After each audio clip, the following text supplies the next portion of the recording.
You're listening to the Travis Makes Money podcast presented by GoHighLevel.com. For a free 30-day trial of the best all-in-one digital marketing software tool on the planet, just go to GoHighLevel.com/Travis. Hey, what's going on, money makers? Welcome back to the Travis Makes Money podcast, where it's our mission to help you make more money. If you're new to the show, we release brand new conversations with unconventional money makers every single day of the week. So if you have not yet, please be sure to go to your podcast app of choice right now. Follow the show, subscribe there, so you never miss an opportunity to learn how to make more money. And while you're there, if you want to leave us a quick rating and review, I will be eternally grateful, as it actually really does help out the show tremendously. Today on the show, we're actually going to be talking a little bit about podcasting, in addition to health and wellness and a couple other things, with my good friend, Chase Chewning.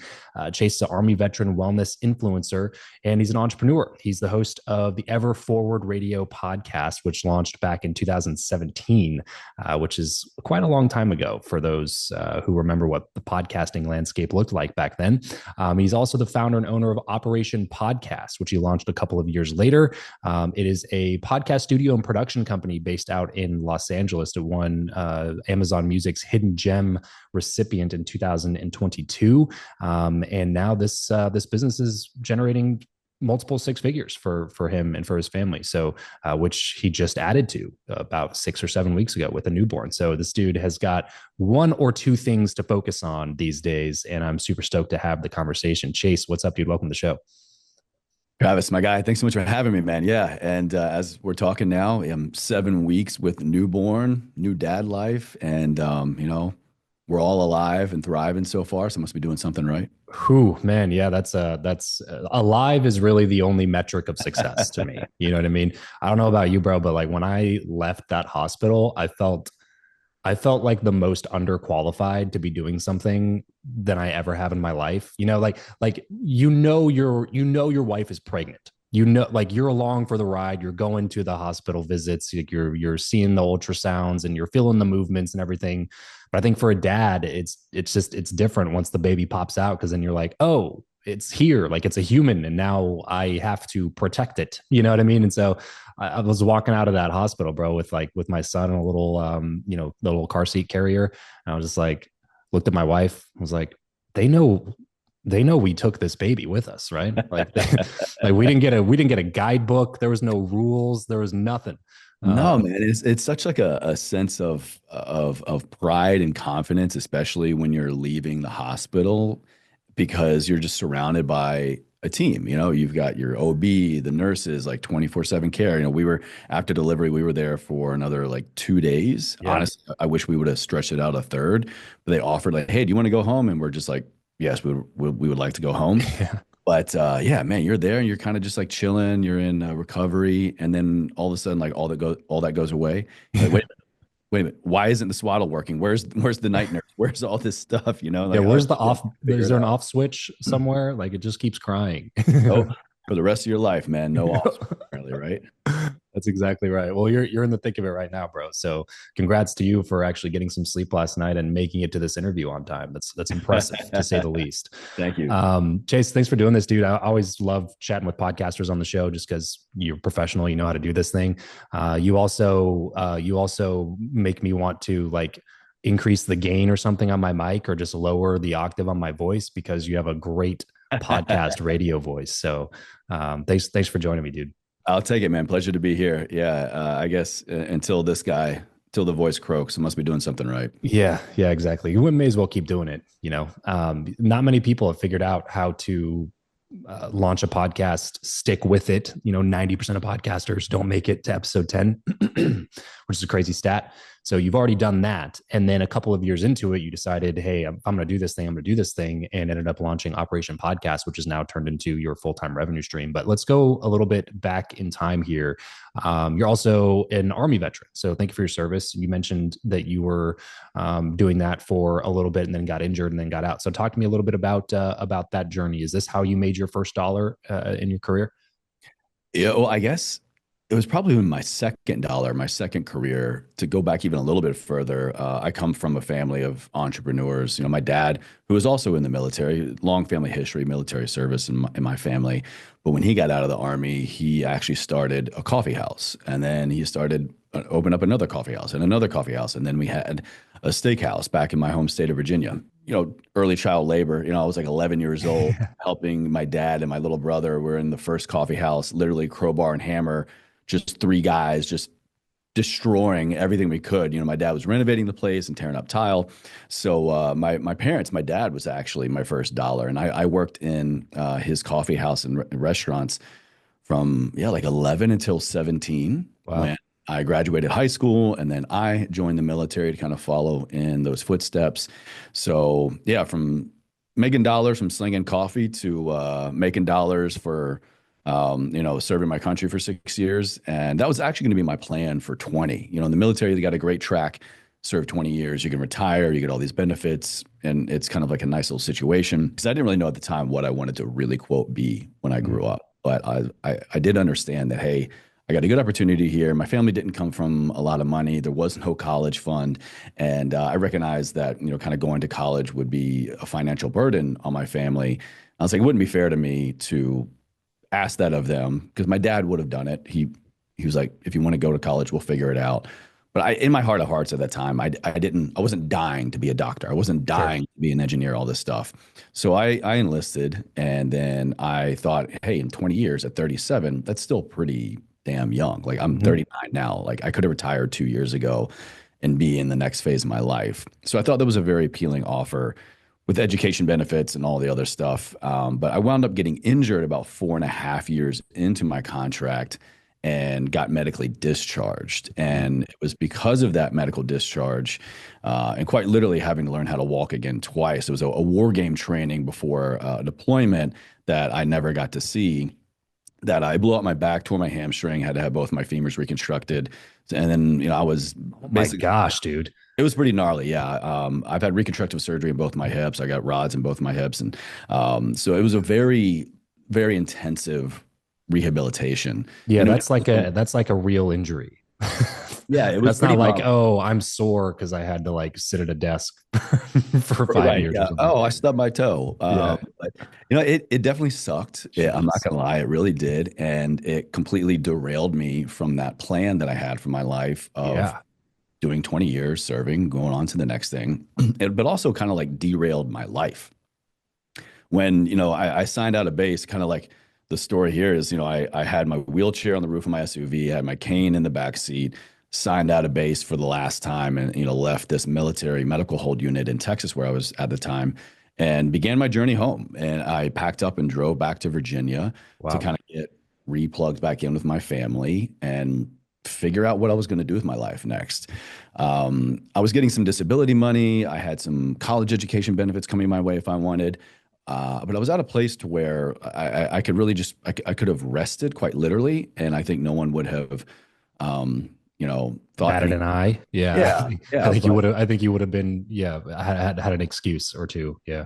but I didn't come from a life of excuses, and also I didn't come from a sedentary life. The military, especially 2003 to 2009, was a very active lifestyle.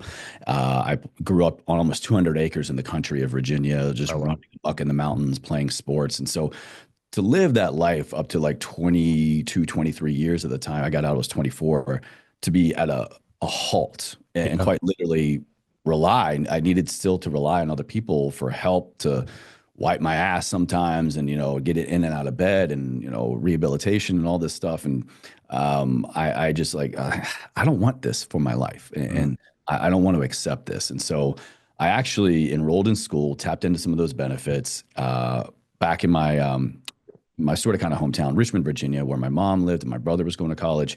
And I actually decided to study exercise science, Mm. which at the time I got some pretty wild looks because I'm literally hobbling around campus on a cane. My mom is doing the tour with me to help me in and out of like buildings and stuff. And they're like, you want to do exercise science? This is like physical exercise, right? Like, Right. Yeah. And I was like, well, for me right now, I need to relearn the human body in a lot of new ways right now. I became so passionate about it because I was just learning ways to do something, to move, to find different ways to eat, to train, to be active, and just learn the body so that I could, navigate this as best as possible. And through that time, I really fell in love with it. So I wound up getting like a trainer certification, and then a group exercise, and then a health coach. And then, so I graduated that program, and then I began working in like corporate wellness. And then I landed this job, which then went on to be my main kind of 9 to 5 for several years, as a clinical health coach for a concierge medical practice. Also then went into grad school for health promotion with a concentration in nutrition, got TRX certification, certified health coach, all this stuff. And I thought that was going to be my next career. I wound up becoming the wellness director. So I saw patients every day, helping them with nutrition, exercise physiology testing, lifestyle behavior modification, but it's very clinically oriented. So I'd work really with them and their doctor to like prevent medication, get off medication, just, true wellness coupled with allopathic care. It was this great model. And then through that, I realized that, to keep these certifications running and just keep this knowledge running, I got to go to conferences. I need to get continuing education credits. I got to do all this stuff just to like stay abreast of culture, interests, fads, but also the science. Right. And so this was around 2015-ish. And I discovered, or someone recommended like, hey, you should check out this podcast. Like you're into health and fitness. There's this podcast. And I think like a lot of people back then, I went, what the hell is a podcast? Yeah. And they showed me on my phone, like, hey, that purple app that's there that you never really use? Like, that's a podcast. So I found this show, shout out the Model Health Show, Sean Stevenson, and I would listen to it. And then I found other podcasts. I would listen to it. I lived in DC at the time, and I would show up at clinics with a wealth of information to more readily help my patients, or at least have a new resource to share with them. Mm-hmm. And it just made me better at my job. So after doing this for about a year, I decided, like, hey, what if I was the one asking the questions or talking to these experts and authors and clinic leads and all this stuff? So that's when I got the idea to do a podcast myself. Everford Radio was born. Everford was my father's kind of mantra and this philosophy that he instilled in us growing up, and quite literally modeled until his last breath. He unfortunately passed away from Lou Gehrig's disease, ALS, back in 2005. Oh, wow. And so it was a little bit of legacy, a great way for me to kind of, keep this memory of him alive, but also integrate this family philosophy I've heard and seen my entire life into something new. Mm-hmm. And so I started Everford Radio for a few months. I never shared any episodes because I was just new and screwing up really bad and sounded, I'm sure every new podcaster can relate. But then, I launched Everford Radio in 2017 and used that as a way to just supplement my education and curriculum for, that clinical job that I was in. And then at the end of that year, I decided, the job was just, I was being overworked and undervalued. And I just had this kind of pinnacle moment of, I need to like shit or get off the pot kind of thing. And I have something here with the podcast. It had been picking up some steam. And so I decided to just leave the 9 to 5 world, go into podcasting and something else. I wasn't, bringing home the bacon by any means. It took me about 10, 11 months to make $1 on the podcast. And so I was bringing in a little bit of money. What was the first dollar? So my first partnership was Organifi. So it was a sponsorship deal. It was a sponsorship. Yeah. Yeah. And I just reached out. I was like, hey, I heard you on the Model Health Show. I also have a health and wellness show. Here's my blah, blah, blah analytics premise. And and I was like, if I want to make money with this, I can just ask. What a crazy concept. So that was kind of the footing that I needed to figure out the monetization model. So I was making some dollars with that. And then I also then launched my own online health coaching company. So it was the podcast, it was Everford Radio, it was Everford Coach. I had this like health coaching app that I used to train a lot of people. And then I did both of those for the next year and a half before realizing that I got to commit to one. And that's when I hung up Everford Coach and just went all in on podcast chase. Got it. So what year was that? This was like spring 2019. Okay. Wow. So, so you started making money with the podcast in like 2018.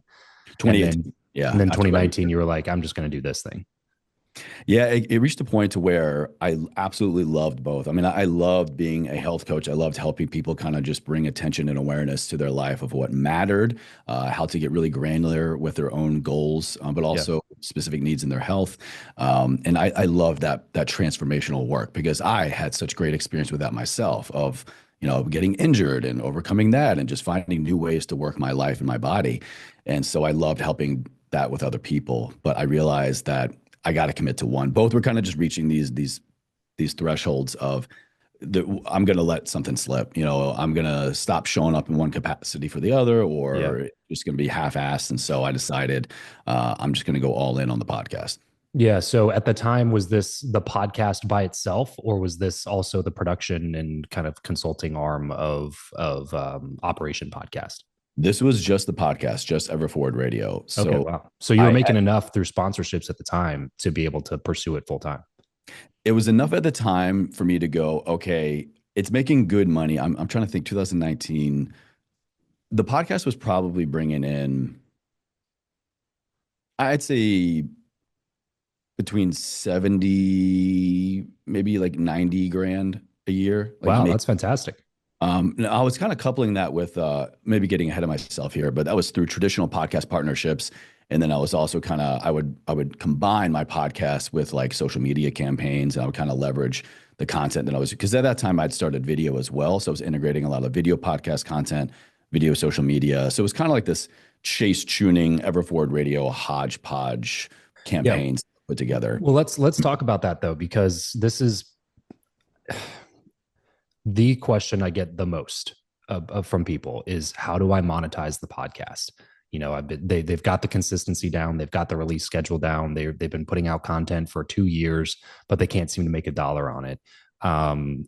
And through traditional advertising methods, it can be really discouraging and disheartening, which is why I avoided them for so long. I was just like, I'm going to develop my own products or services. I'm just going to sell them. Because that's going to pay me a lot more than what a sponsor is going to pay me. And you look at, you know, industry CPMs, and you look at how many downloads per episode that an agency requires of you to be able to go sell ads for you. There's a lot of obstacles to prevent you from going out and making any money with the show. But you decided at that time, like, what if we built our own packages and we didn't accept the industry standard, which is just pay me $25 CPM for, you know, 1,000 downloads at a time type of a thing. Yeah. You were like, we're gonna give, like, the bottom line is you have to think about what's in it for the other party. And so you were able to take that and go, okay, ultimately they're not just about podcast sponsorships. It's not their goal to go sponsor X number of podcasts. It's their goal to get impressions. They want impressions. They want eyeballs and attention on their stuff. So how can I build a package that gets them more eyeballs, more impressions, more views on their products or services that does not just include the downloads that I have on my show? Because I assume they were like fairly meager at the time. Yeah, I mean, Travis, that's exactly it. I mean, if I went the traditional model and just, you know, I think your words, accepted that standard, which, you know, looking back now, I'm like, who made up this standard? Who is the almighty powers that be that decided, no, you can only get a $25 CPM and it has to be 5,000 downloads per episode per month? Like, there's no governing body that decided that. It's just kind of like somehow the industry standard that just got to that. So I took a step back because this was 2019. I had moved from DC to Los Angeles. I was beginning to just meet in person so many amazing people that I was then having on the podcast. I then at that time started doing video on the podcast. So about year 2 of the podcast, going into year 3, I started video. And then I was sharing clips of the video podcast on social media. I was doing email newsletters. I was taking quotes and putting them up on Twitter. I was doing all of these things that is a much bigger and much more valuable chunk of real estate, of content real estate. And so I was like, if I'm going to make $250 a month off this one podcast partnership, for example, just for the podcast, but I also, and actually, I think this happened a couple of times to where different marketing avenues of the same brand reached out to me, or I was talking to them, and one was focused on podcasts and one was focused on social media. And I was like, okay, hold on. You want to pay me X amount of dollars to run a campaign on my podcast. You also, whether you're talking to each other or not, realize this, you also want to pay me X amount of dollars for email and social media.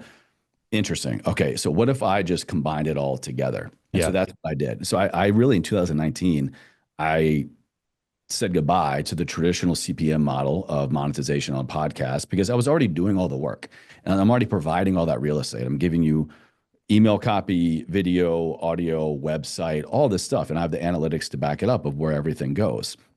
So it's like, hey, if you want to work with me, Here's the value that I feel that I bring. Here are the deliverables that you're going to get. Here's the quality. In 2019, not that many people were doing video podcasts. Not that many people were doing even HD. I think I might have just gone up to 4K, maybe not. But like the quality and the reach and the value was there. Yeah. I felt. So yeah, I was like, hey, you know what? I think here's the dollar I'm looking for. Here are the deliverables you're going to get. Here's the reach that you're going to get, and here is the campaign. Here's the campaign to work with me. Yeah. And then shut up. Yeah, basically, yeah.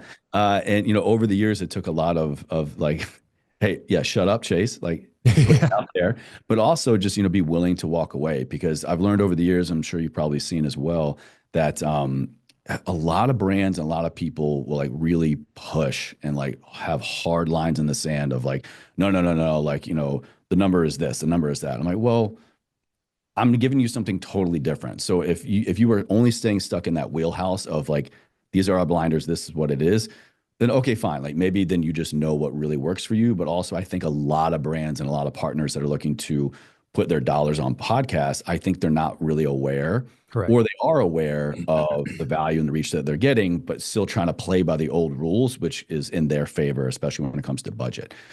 So it took some lessons, but I really just learned the value that I was bringing, and then it just honestly it evolved from there. So the podcast dollars began to really jump up. I really kind of leveraged more of the podcast content over the next year or two.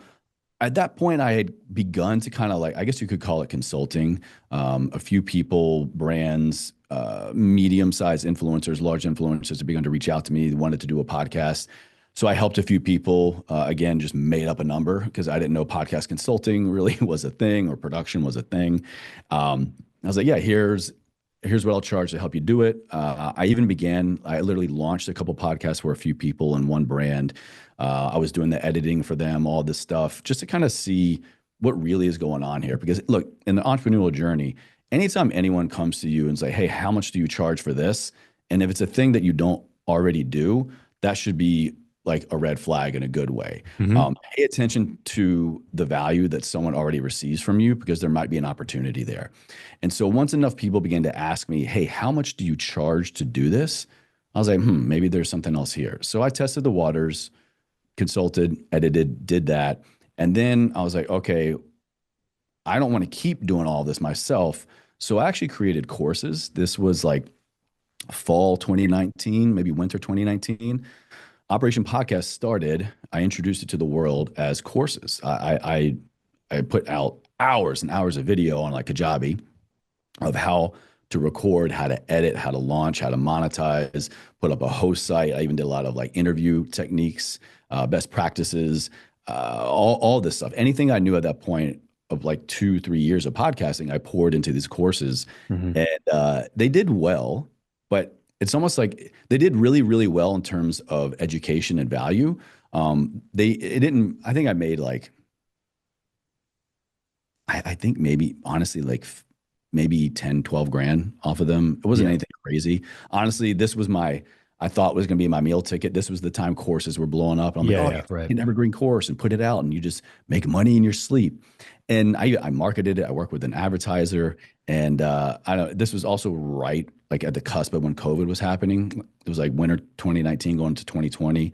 So I don't know. They didn't take off like I wanted them to, but I said that they performed really, really well in terms of education, because I'd say probably about like 65% of people that went through then came back to ask me, hey, how much do you charge just to do it all? It's like, oh, podcasting is a lot of work. I didn't know it was all this work to be at the level that I want it to be, like yours. How much do you charge just to do it? Yeah. So another light bulb moment went off. I was like, okay, course into production. So that's when I put together a team of like editors and writers and all this stuff. I had a small team of, we created Operation Podcast Production Services. And then that was like 2020-ish. This was COVID, everybody at the time was just beginning to jump on, the bandwagon, so to speak, of podcasts. And it was really hot. And so we launched and created dozens of shows, had an incredible time with that. And then over the next like I guess 2 years, almost 2 years of doing that, it turned into now where I'm at. And this is one of our studios here in Los Angeles, just kind of like staying evolving with what's going on in the production scene and podcasting. Yeah, tell me, do you remember how many downloads you had when you were making 70, 80, $90,000 on sponsorship revenue in a year? Um, that's 2018. I was getting, I remember like annually, I think the show was getting like, I think like 275,000 downloads a year. Yeah. So that's incredible, dude. For Yeah. people who are listening, like if you're going like a traditional advertising model, like that would probably bring in ten to $20,000 on traditional advertising model, which is why it's so important to be creative, to get really creative with your sponsorship, package offers, and then to do the outreach yourself. I was having a Mhm. conversation with the guy the other day, man, he's been investing into growing his podcast, and the numbers are looking better. And he was like, but we're still not making any money. Like, how long can I do this? He's like, should I invest more in advertising to get up to these numbers so that I can have an agency work with me, blah, blah, blah. And I was like, well, you could do that. But what I would highly suggest is that you don't spend any more money until you go make your first dollar. Like, put together a package and reach out to some local advertisers and sponsors. Find somebody who wants to piggyback off of the success that you're having, even on a local basis. It doesn't have to be the big, Athletic Greens type companies who spend $20 million a year or $10 million a year, whatever the number is, on podcast advertising in order for you to make some money. Go find somebody who has a business that wants more eyeballs and impressions on their product or service, and strike a deal with them, whatever that deal looks like. And whatever that deal looks like, it's going to be way better than any of these, agencies are going to set up for you, because they're also going to take a split. Yeah. They're Yeah. also going to take a massive cut of the advertising dollars. I'll say this, when it comes to monetization, when it comes to making a dollar off of podcasting, the traditional route, let's say of just bringing in a sponsor for a product or service, is unless your show is getting tens of thousands of downloads per episode per 30 days, then that model is not going to better serve you for making money, for Right. growing the show and, really like living off of it in any capacity.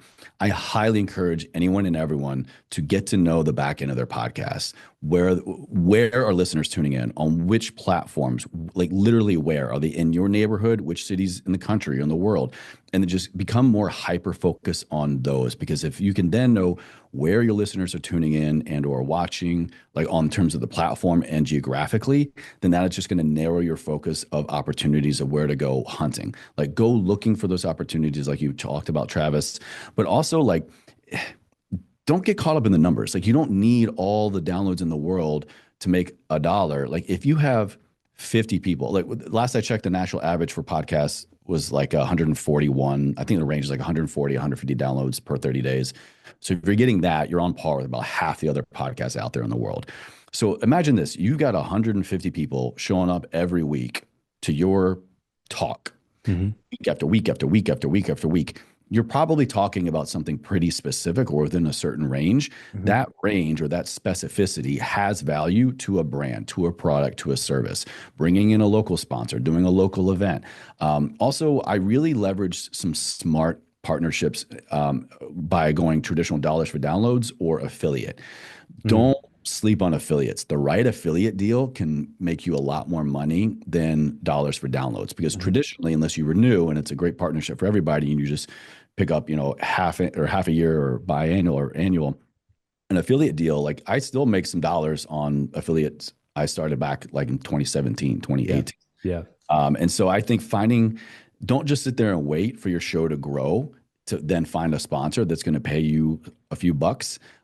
Become much more aware and savvy to your audience and your analytics, and then go hunting yourself and create the value, create the opportunity. Don't also rely, like I said, on the traditional model. Find a smart affiliate model. Some of them are really, really financially incentivized in your favor. Like 15, 20%, 30% commissions. And it's just like you just throw it up whenever and it's just always there making money. But I'd say the one thing that my only real regret in monetization for the podcast was I went that whole first year of the show and I never promoted myself. Mm-hmm. I I ran a health and wellness podcast. I was a certified health coach. I had a master's degree. I had all this stuff. I did that for a living. If I was smart, and this is my regret, is I would have interjected myself more in terms of like, intros or solo content as the authority to Yeah. then make my own offer. Hey, if you want to work with me, here's my coaching program. Hey, if you blah, blah, blah, blah. But at the time, I didn't have any plans on leaving my job, so I never tried to sell myself. So, of course, hindsight here is 2020. But I think that is another area of real money making power that a lot of people Yeah. sleep on is they don't, frankly, sell themselves. Yeah, that was basically all I did. My regret was not doing the sponsors earlier as well. So like I had this misconception that if I advertised my own things, but then also put in ads, that it would be a bad listener experience. And it's just not the case, I don't think, because if you're promoting your own stuff, it doesn't feel like you're promoting your own stuff because I can say it at any time throughout the entire episode. Like me and you were talking right now about like podcasting and stuff like that. I could literally just be like, oh, by the way, if you want some one-on-one podcast coaching from me, go to travischappell.com/coaching. There's a quick application right there. You can fill it out and we might be able to work together on a coaching basis. Anyway, and we can get back into the conversation. You wanted to do that. Yeah. Yeah, yeah, right, right. Like you can throw that in at any time and it doesn't feel like an ad because it's not an ad. It's just, hey, like you already listened to my stuff. You want to work with me more, go over here. And then you have an ad break and sponsors pay you for that ad break. Like don't take things off the table just because you are perceiving it a certain way, because it's probably not going to be that way for your listeners. Let's get to the production stuff, man. There's a lot of production companies out there. Very, very, very few of them have also launched physical studio spaces. Why was that the move for you? Honestly, I just paid attention to what was working and demand. So after I launched the courses and the courses evolved into done for you services, and then the done for you services, we began to grow more locally. So we began to pick up some LA based and Southern California based podcasts, and they wanted to do a studio. They didn't want to do it remotely or didn't want to do it in their home. So literally out of demand of my current clientele, we went looking for studios. Mm. And so we found a studio. Actually went through a couple different iterations, ran our clients through there. I was recording video out of my home at the time, which was one, amazing, convenient, but also two, horrible because of convenience. I like literally never left my home, Yeah. turned my room into a studio twice a week. So I then began to go into the studio and I just began to, again, pay attention to what was going on and what people were asking for. And so I then partnered with that studio that we first got our clients into for production. Now, this at the time, I think this was like 2020, late 2020-ish. And this was an audition self-tape. Here in Los Angeles, there's a lot of those. And just again, with the growing demand and popularity of podcasts at the time, they just on the side of the room added some podcast equipment just to like add more revenue Yeah. for that time period. And I was like, hey guys, I love coming in here, blah, blah, blah. Let's partner. So we did. We partnered at that location, and then we opened up another location here across the hall, actually, where I am in Santa Monica. And it was still kind of like 50-50 split. It was part audition self-tape, part podcasting. And then again, kind of like my other story of health coaching and podcasting, kind of reached this threshold of one of us needs to commit and the other one needs to kind of go. So we parted ways. And they're fully into, audition tapes, and I think still doing a little bit of podcasting. And I just went all in on the studio stuff. One, because I saw the demand, but two, I wanted just to make sure I had something that I didn't rely on needing to get new clients all the time for recording and for editing services. Because as popular as podcasting were coming and looking for production houses, it also became a hyper awareness time because it was during pandemic and lockdown. A lot of people were learning a lot more. So I think I saw a shift really of a lot of people taking it back under their umbrella of I learned Premiere. Hey, I learned Audition. I learned editing. So we actually began to lose some clients to in-house editing and do it themselves, which saving a lot of money, can't knock them. But then I just also saw that people wanted to step in and record just content in general. So Yeah. the one studio that I partnered with, we began to pick up some like TikTok influencers and TikTok agencies, and they just wanted the space. And then podcasting became a lot more popular. And so then I created the second one here as kind of a flagship for my show and like to have another offer. And so just kind of really, I think, getting the proof out there of like quality video content, especially for podcasting, just really worked well. And it now has far surpassed the editing services. Yeah, so I Um, want to drill down on that for a second here, man. So tell me a little bit about the studio monetization side. Is this a how strong of a business is this? Was this a timing thing? Do you think it has legs in the future? Should people be looking at this for their local area? Did it only work for you because you were in Los Angeles and the demand was greater? Let's talk through some numbers here. Yeah, really good question. I think honestly, right now in any major metropolitan city, any decent sized city, I really believe that this model could work very well. I think we've thrived a little bit more uniquely because it is a podcast studio that was opened by a podcaster, and so I really brought several years of video production and editing and experience on the other side of the microphone, so to speak, into it. So I think I have kind of like a unique eye that just made things work more smoothly out of the gate. But honestly, in any major city, I think this model would really, really thrive. I think Los Angeles, I think Chicago, New York, Austin, Nashville, Miami, honestly, even like Scottsdale or Phoenix. You're in Arizona, right? Vegas. Vegas. Oh, excuse me. Oh, yeah, Vegas. Absolutely. If you just honestly, just the proof is out there. Go looking at podcasts, especially video podcast content, and see where they are, and see where a lot of these clips are made. And you'll recognize a lot of them. Some are creating their own studios, but now in a lot of those studios, for those cities I just mentioned, clips will look very familiar. It's the same set, same studio, or a couple variances of, especially LA, New York, Austin. And so I think there's a lot of opportunity there for somebody should they want to jump in. A decent investment, like this studio, for example, here, you're looking at a probably, well, you can only see about half of it. On the other side of the room, there's like a engineer room and a green room, but it's less than 400 square feet. My other studio across the hall is about 300 square feet. I have another one in West Hollywood that's about 300-ish square feet.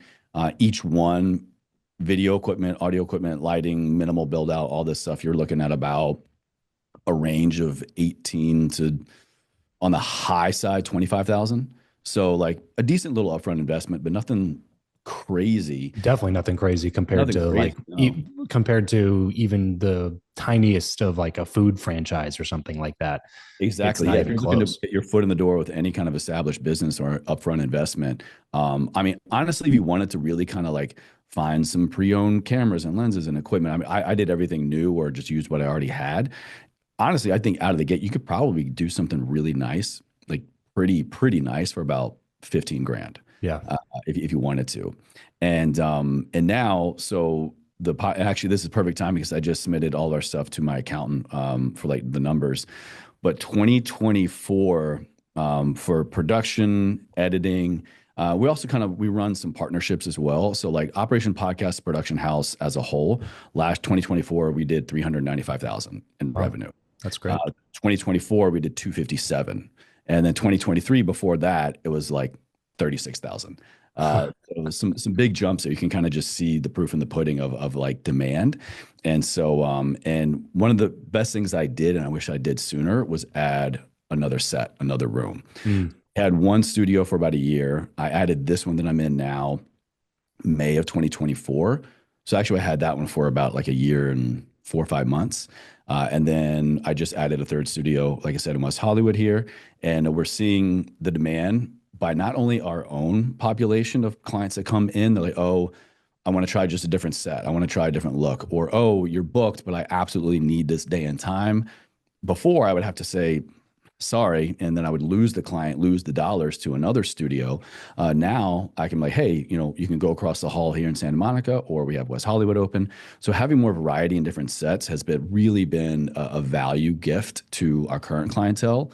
And honestly, I think we just got it. I have no idea what I'm doing with SEO.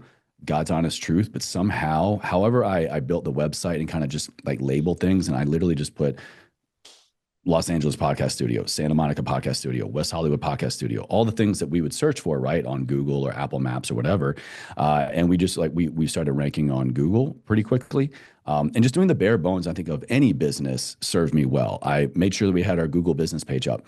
I had a website. I had all the links and all the back end stuff connected to social media and to the website, and just had the bare bones stuff of where people can go to search for us, what they can do when they get there, how can they contact us. Just having that bare bones infrastructure served us tremendously. And how I know that's true is because I'll field phone calls still all the time. Like the Google Voice number comes to my cell phone still. I haven't yet delegated that one out, but or we'll get emails inbound, and I had like an auto reply set up, and people would get back to us and go, "You wouldn't believe how easy it is to work with you guys." I'm like, "What do you mean?" I literally just answered my phone. They're like, yes, like getting something on the phone Yeah, or getting an email reply. That's not a week. correct. So just bare bones stuff here has really stood out. And so I think that's a lesson here for anybody looking to maybe get into this business. Just no matter what, you're in customer service first. And so taking care of your customer and taking away any frustration, any friction of them getting in contact with you, figuring out your services, how to book, how much is it, blah, blah, blah, just really set us apart from the get-go.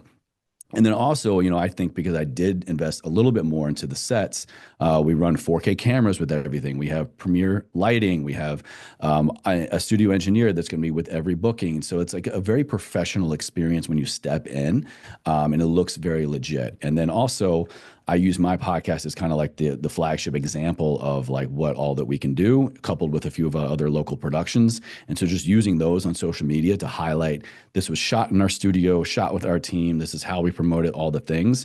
Word just kind of traveled pretty quickly, and we began to get some returning clients, returning podcasters. I've spent maybe $1,500 at most on advertising over the last couple of years with production services. Oh, wow. And by that, I'm just running like a couple Facebook ads, Instagram ads, boosting some reels, things like that. But every single time, Travis, every single time that I do that, I'll set the budget actually to $200, and I'll run it for about 5 to 7 days. And I do that because our hourly rate in the studio is $200 per hour. So I go, all right, if I'm willing to, basically give up an hour of a client in the studio to hopefully reach a few thousand more people, get a few more people in the doors, then it's a fair trade for me. And every single time that I do that, we pick up new clients, new shows. I'd say we have a lot of repeat clients that shoot their shows here with us, but we bring in probably, I think like 3 to 5 on a good week, new shows, new clients that come in. Now they're not always all recurring. Some are just, hey, I'm just in town. And I do think that, to your earlier question, I think LA kind of helps with that because a lot of people come in and out of here in the entertainment industry and podcasting and all that. So they're like, hey, I just found you guys. I literally just landed, looked up Apple Maps, looked up West Hollywood podcast studio, Los Angeles podcast studio, found you answered the phone. I could book you online. It's just worked really well. So I think taking a lot of the past experience I had as an entrepreneur of setting up my systems, setting up a website, phone number, contact information, and just making sure that I ran through all those systems and didn't hit any snafus. Always put yourself in the customer journey, no matter what you're doing. Yeah. Has really worked to our favor. One other thing I'll say is that actually for the first 2 years almost, we were $175 an hour, which was still very competitively priced for studios in LA. And so it took me, after 2 years, I raised $25 an hour to $200. And we're still pretty much in that sweet spot. On the low end, you'll find other studios in LA run $100 an hour. That comes with anything close to what we offer. And then on the high end, you'll get up to close to like 300, 325. Actually, there's a new one that's pretty freaking sweet. I'm not gonna lie, they did a great job with the set. They're downtown. It's $250 an hour, but it's a 2-hour minimum, so you're gonna spend $500 no matter what. Yeah. So it's growing in demand, but I think again, systems, putting myself in the customer journey, and then also I think being a podcaster myself, maybe sometimes to my own detriment. I'm always fine tuning something. I'm making the studio experience better because I do this for a living, and so I know what I like and I know what I don't. Right. Well, it's been awesome, dude. For anybody listening, where can they go to find more about you, get more from you? Yeah, so I'm on social media at Chase_Chewning. It's kind of where I share just my personal life, what I'm doing behind the scenes and my wellness journey, my family life. You can find Everforward Radio anywhere you listen or watch podcasts, everforwardradio.com, YouTube, Apple, Spotify, all that. And it's all, I say, to live a life ever forward, to bring attention and awareness into key areas of your life through physical and mental resilience. So that's what the show is all about. And then operationpodcast.com. We have all of our production services up there. We have now 3 studios in LA, and I'm working on something else new coming probably summer 2025 here again in LA, and maybe to another city near you nationwide. We'll see. Sweet. Awesome, dude. Thanks for doing this, Chase. I appreciate you taking the time. Everybody listening, go check out Ever Forward Radio to listen to more conversations that Chase is having on his show. And then if you're in LA and need a podcast studio, reach out to Operation Podcast. They will take care of you. They've taken care of me a couple of times when I'm out in LA. So I highly recommend Chase and his team. They do an incredible job. So everybody else listening, tuning in, remember, money only solves your money problems. But it's a little bit easier to solve the rest of your problems if you got some money in the bank. So let's solve that problem first here on the Travis Makes Money podcast. Thanks for tuning in. We'll catch you guys next time. Peace out.